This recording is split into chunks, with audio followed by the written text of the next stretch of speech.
제가 오늘은 감기 기운이 조금 있어서 거의 다 낫기는 했는데 혹시 몰라 마스크를 쓰고 말씀을 같이 나누도록 하겠습니다. 예, 감기가 조금 오고 마지막에 이제 기관지로 오는 것 같아요. 그래서 몸에 이제 힘이 없고 말하는데 힘이 없는데 그러니까 되게 은혜가 넘칩니다. 힘이 빠지니까 하나님의 은혜가 가득합니다. 그 사람들은 저도 마찬가지지만 계산하는 거를 되게 좋아하죠. 심지어는 사람과의 관계에서도 이렇게 정확하게 계산을 하려고 합니다. 저 어릴 적에 생각을 해보면 분필로 책상에 금을 그었어요. 네, 이해를 못 하시는 분들도 있는 것 같은데 국민학교 때였던 것 같아요. 책상에다가 가운데 금을 그어놓고 넘어오기만 해봐라. 넘어오면 다 내 거다. 뭐 그랬던 기억이 납니다. 그런데 이렇게 사람과 사람 관계에 계산하는 게 얼마나 어리석은 일인가를 실험했던 적이 있었습니다. 경제학의 유명한 실험인데 최후 통첩 게임이라는 이름의 실험입니다. 두 사람이 두고 실험을 하는데 A와 B를 놓고 예를 들면 A에게 이렇게 10만 원을 주는 거예요. 그리고 A가 마음대로 B에게 돈을 나눠줄 수가 있습니다. 뭐 5만 원을 주든 뭐 마음대로 줄 수 있습니다. B는 그 돈을 받을 건지 안 받을 건지를 결정을 할 수 있습니다. 그런데 중요한 거는 이 B가 돈을 안 받기로 결정을 하면 두 사람 다 받을 수가 없습니다. B의 입장에서는 뭐 5만 원을 받든 3만 원을 받든 만 원을 받든 그냥 공짜로 돈이 생기는 것 아니겠습니까? 무조건 받는 게 더 좋은 일인데 근데 결과는 달랐어요. 5대 5, 뭐 A가 6, B가 4, 그 정도까지는 그냥 용납을 하는데 7대 3 혹은 이제 8대 2까지 되면 B는 자신이 못 받는 것도 어쩔 수 없지만 너도 못 받게 하겠다 하고 복수를 선택을 하더라는 겁니다. B는 무조건 그 돈을 2만 원이 됐든 심지어는 만 원이어도 받기만 하면 자신에게 좋은 일인데 오히려 아니 내 자존심을 상하게 만들고 그 불합리한 결정에 나도 죽고 너도 죽는 결정을 해야 되겠다라고 선택을 하더라라는 것입니다. 그 인간관계에서 합리적인 그런 계산과 그런 생각보다는 감정과 또 주관적인 그런 자존심 그런 것들이 훨씬 더 중요한 결정사항이 됨을 실험을 통해 볼 수가 있었습니다. 반대로 이야기하면 우리가 그 감정을 좀 다스릴 수 있는 힘이 있다면 우리의 삶 가운데 스스로 아픔을 선택하지 않을 수 있는 용기가 있다면 우리는 조금 더 행복한 삶을 살아갈 수 있겠습니다.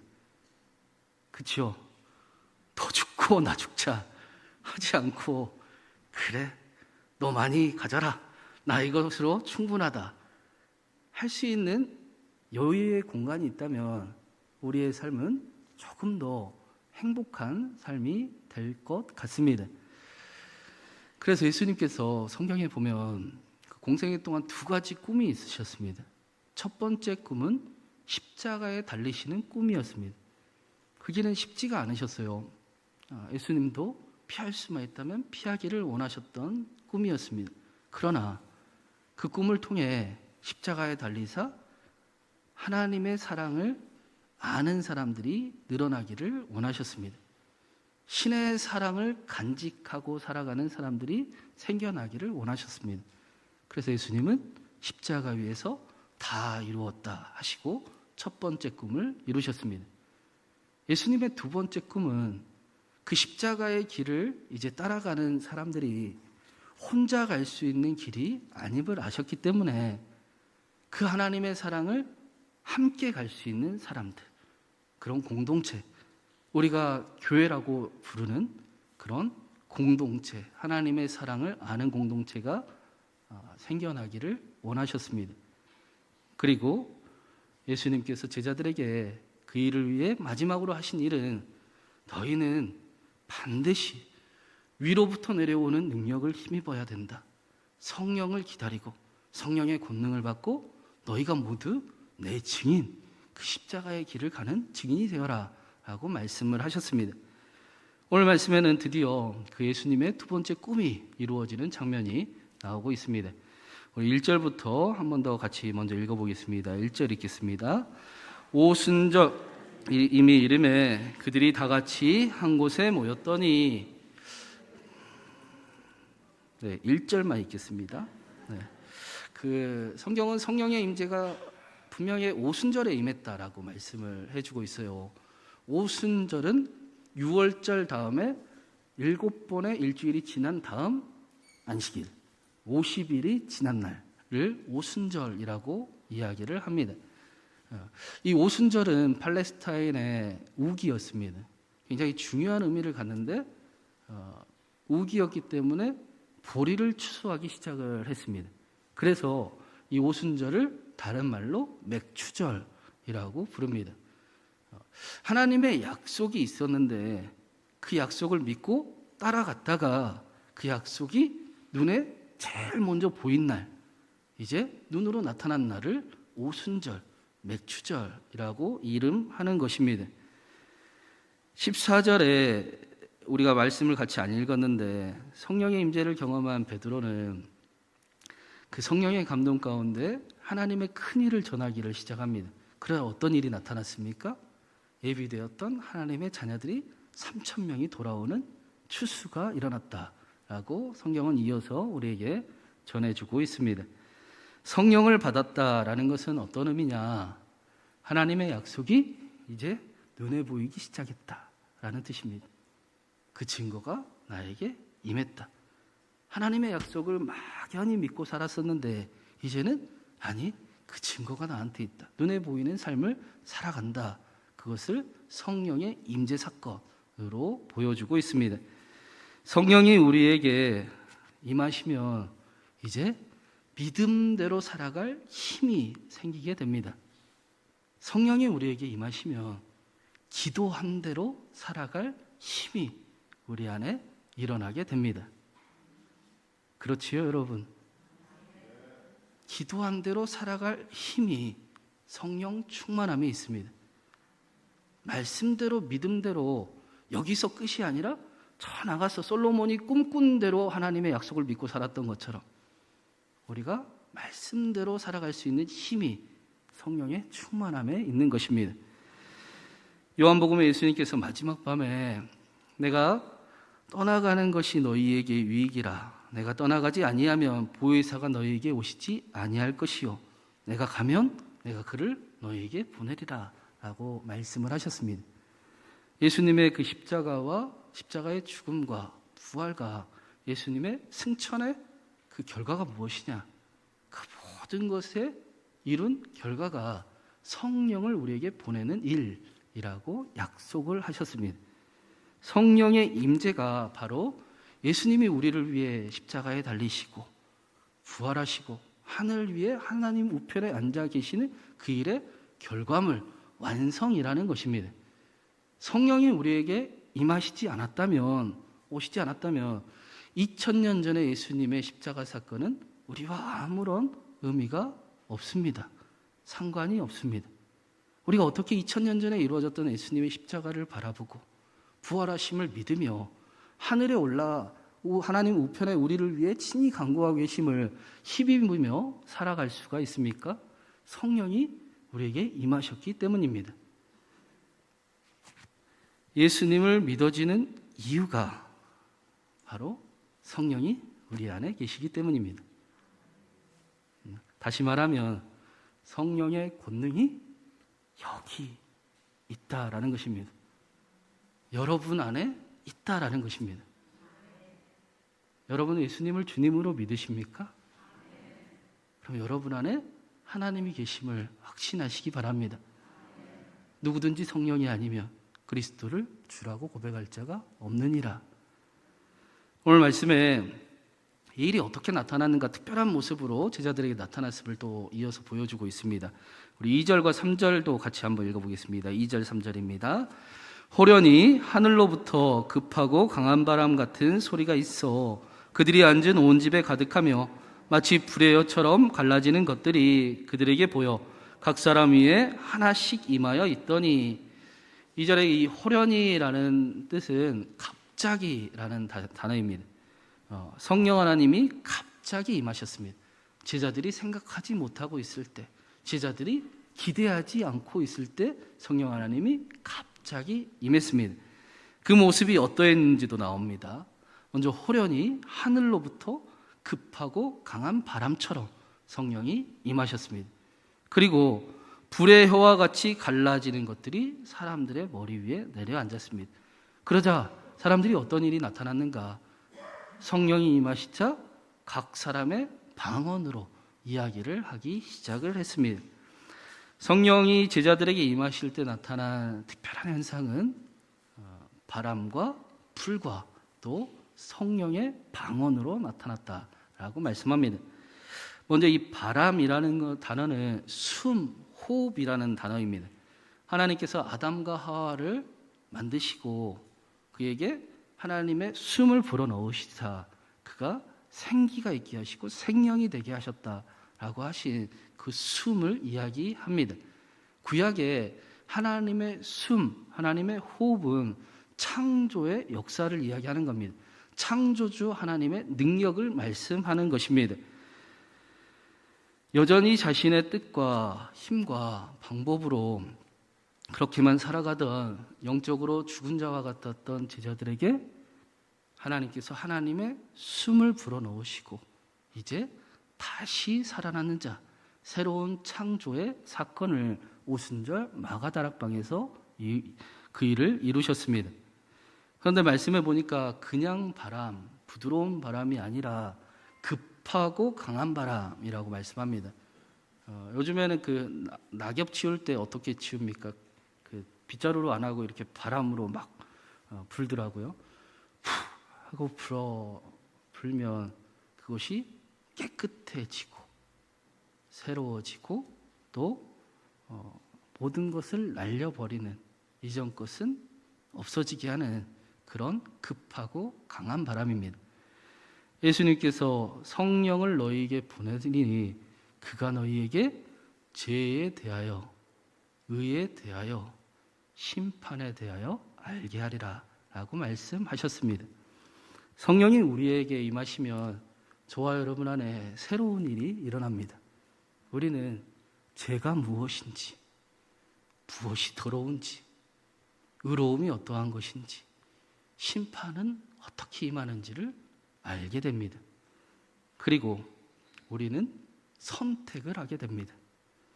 여전히 죄의 모양으로 그대로 살 것인지 아니면 깨끗해질 것인지, 하나님을 선택할 것인지 아니면 죄인임을 여전히 따라갈 것인지, 복된 약속 능력을 경험하며 살아갈 것인지 아니면 이대로 만족하며 살아갈 것인지, 그 일이 지금도 우리에게 임하고 있습니다.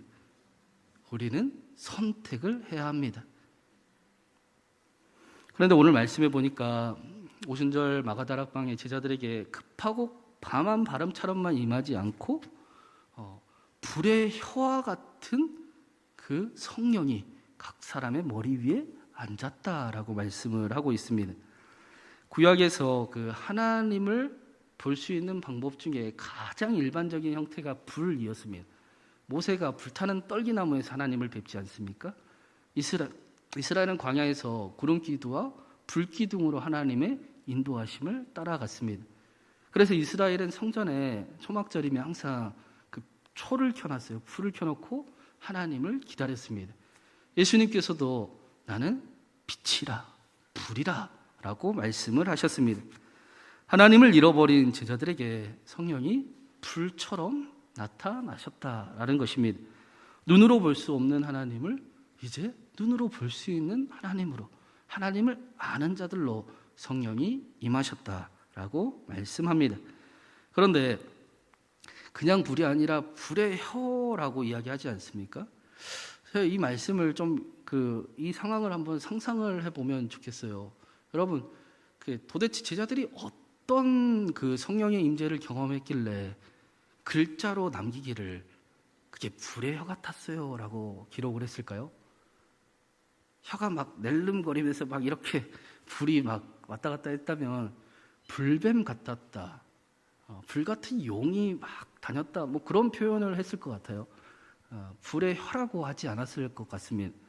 혀는 보통 우리가 음성을 표현할 때 혀, 입술 그렇게 표현을 기록을 합니다. 불의 혀는 성령이 임하셨다라는, 불의 혀처럼 성령이 임하셨다라는 것은 실존하시는 하나님의 음성이 그곳에 함께했다, 하나님의 말씀이 들렸다. 마치 예수님께서 세례를 받으셨을 때 하늘이 열리고 하늘에서 이는 내 사랑하는 아들이라, 내 사랑하는 사람이다 라고 기뻐하노라 말씀하셨던 것처럼 제자들에게 하나님의 성령이 불의 혀와 같이 임했다라는 것입니다.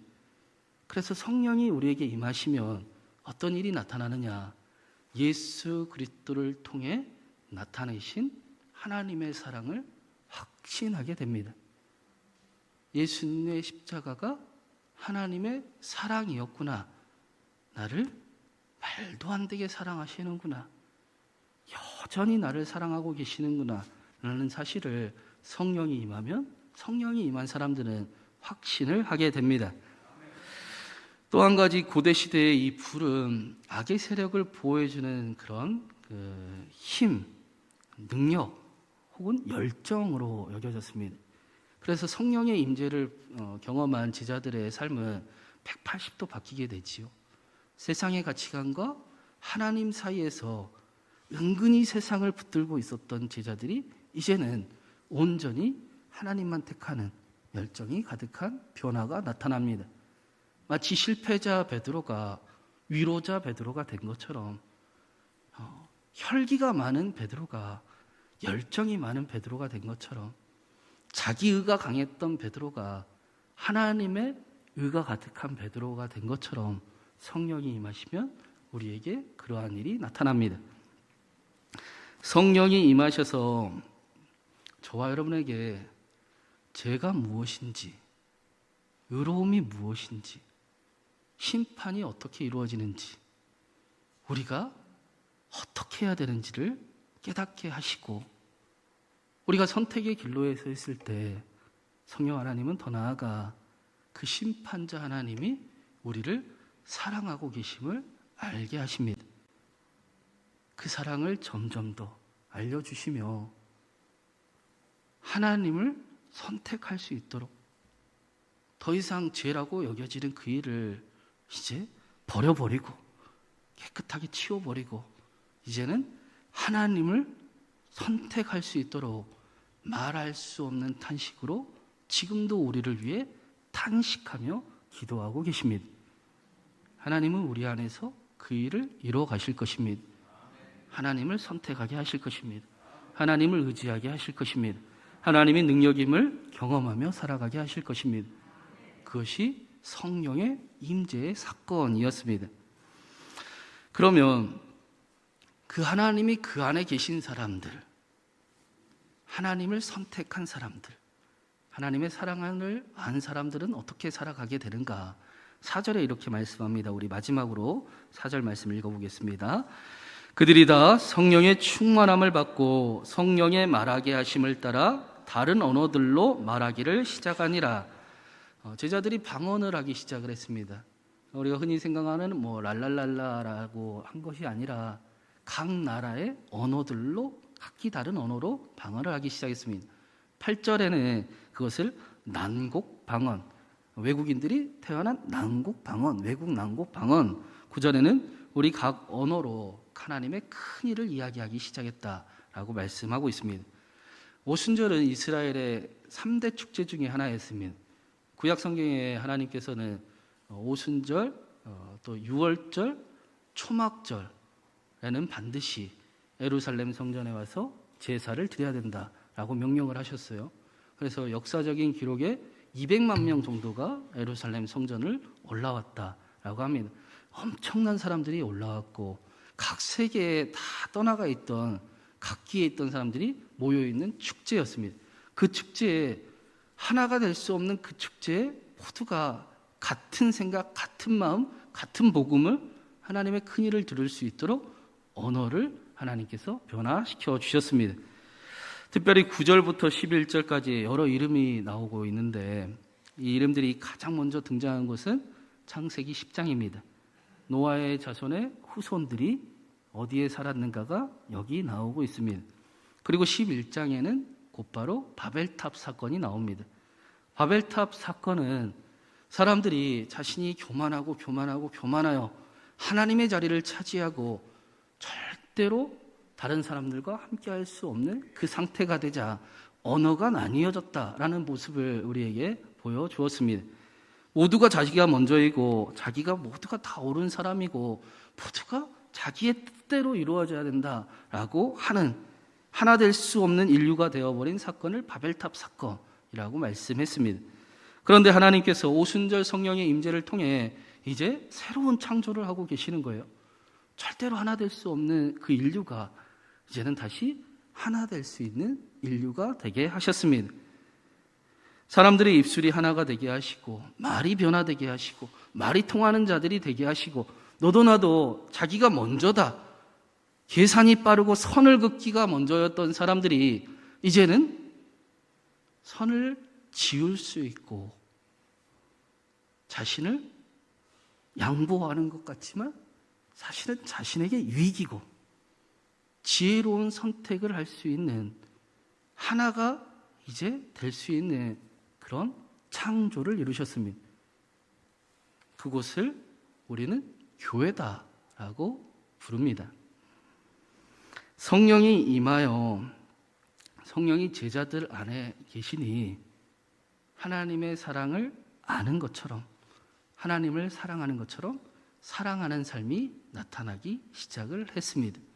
그 안에 하나님이 계시니 그렇게 당연히 드러나게 된 것입니다.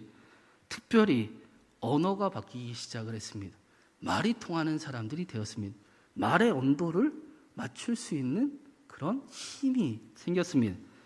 말이 변했다라는 것은 그 사람의 속이 바뀌었다라는 거지. 그 사람이 변했는가, 정말 삶이 변했는가 안 변했는가는 그의 말을 들어보면, 그의 언어의 표현을 들어보면 분명히 알 수가 있습니다.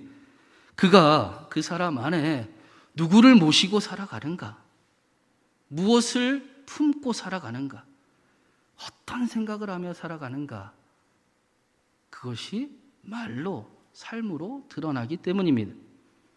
성령의 임재를 받은 사람들은 그 안에 하나님이 계시고 하나님의 사랑이 있고 사랑하는 말로, 사랑하는 표현으로 은가금은 내게 없어도 내게 있는 나사렛 예수 그리스도의 이름의 능력으로 삶을 살아갈 수 있습니다. 그게 성령 충만함입니다. 김교신 목사님의 그 성서조선에 나오는 글귀를 마지막으로 한번 같이 읽어드리려고 합니다. 자, 한번 읽어드리겠습니다. 우리는 경험을 통해 부흥회로 교회에 영적 불이 붙는다고 해서 나라의 희망이 생기지 않음을 안다. 한 도시 전반이 기독교화되어 상인까지 예수쟁이 행세를 한다 해도 희망이 약속되지 않았다. 교회 부흥으로 은혜가 타올라도 안 되었고, 신학교가 많고 신학생이 부흥을 해도 구령사업, 선교사업이 늘어나도 사회 변화의 희망은 생기지 않았다. 우리의 희망은 거대한 사업 성취나 신령한 사업 헌신에 있는 것이 아니라 진실한 인물의 출현에 있음을 우리는 알고 있다. 거짓되지 않게 살지 않는 사람, 거짓되게 살지 않는 사람에게 그 일이 있다. 비록 그가 그리스도처럼 세상에서 참패를 당하더라도 참 의미에서 하나님을 믿고 하나님과 더불어 생각하고 노동하는 그런 사람이라면 조선의 희망은 전적으로 그에게 달려있다. 100년이 지나 우리는 김효신 목사님의 이야기가 사실인 것을 우리는 눈으로 보고 있습니다.